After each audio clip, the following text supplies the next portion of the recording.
మా ఇద్దరిది love marriage madam. పెద్దవాళ్ళు ఒప్పుకోకున్నా కూడా మేమిద్దరం ఒప్పుకొని మ్యారేజ్ చేసుకున్నాం. 6 months బిఫోర్గా బాగానే ఉంది మేడం. అనుమానం మేడం, అనుమానంతోనే అట్లా మాట్లాడుతున్నాడు. అతను ఎవరు అసలు, నీకు ఏమవుతాడు? నాకు వెళ్ళకన్నా ముందే బాక్స్ రెడీగా పెట్టేది, చాలా ప్రేమగా చూసుకునింది మేడం.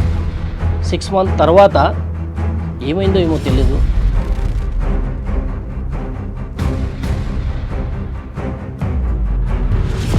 చాలాసార్లు చెప్పి చూశాను మంచిగా, అయినా కానీ ఇంటించుకోలేదు. చాలా అనుమానం. ఎక్కడికైనా బయటకు వెళ్తే దేనికి వెళ్ళావు, ఎవరి దగ్గరికి వెళ్ళి ఏం చేస్తున్నావు? అపార్ట్మెంట్లో చెప్పేవాళ్ళు అందరూ కూడా, మీ వైఫ్ ఇలా ఇలా వేరే వాళ్ళతో సంబంధం ఉందని. ఫ్రెండ్ మేడం, ఫ్రెండ్తో మాట్లాడాను.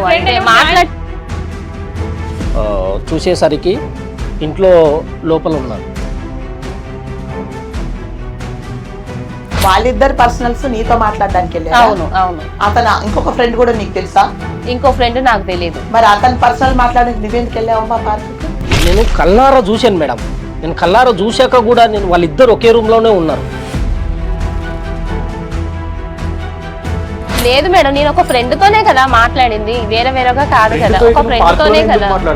మరి ఎందుకు అలా చేస్తున్నావని మీరు నిలదీశారా? అనుమానం కాదు మేడం, ప్రూఫ్తో సహా చూపిస్తా. నేను ఏం చేశాను అసలు? నువ్వు ఎందుకు అట్లా మాట్లాడు? తప్పు చేసావు. లేదు అసలు. నేను చూసిన కల్లారా ప్రూఫ్తో సహా ఉంది. ఏదో ఒకటి చేసి మళ్ళీ కలపడానికి చూస్తాం. ఫ్రెండ్ అంటే ఎలాంటి ఫ్రెండ్? స్టడీ ప్రకారం నాకు ఏం ఫిజికల్ గా అంటే ఏంటి? ఫిజికల్ గా అంటే ఏమనుకుంటున్నావు నువ్వు? నాకేం అవసరం సార్, నాకేం అవసరం అడుగుతున్నాడు. వాళ్ళిద్దరు ఏమన్నా నా మీద అటాక్ చేస్తారని కలిసి నాకు భయం ఉంది సార్. పైన ఎవడో అప్పుడు దొరికాడు, టైం పాస్ చేసుకుంది.